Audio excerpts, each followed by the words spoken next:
This is part 5 of the Volkswagen Type 3 engine tin installation. Now we're getting to the exciting stuff. We're going to put the cylinder tins on.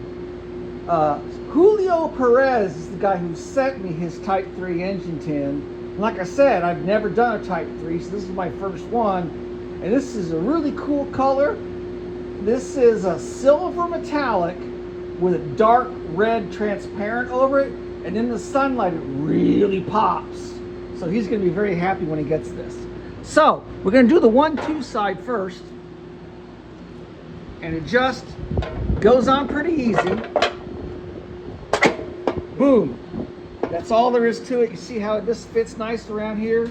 And then you got 2 holes. You put engine tin screws in these 2 holes. And that's it. And then on the 3-4 side, very similar. It's a little bit snug because of the oil cooler, but you can get it in. There it is. Boom.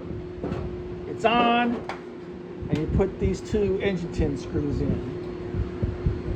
And that's it. Now, it's starting to look like an engine.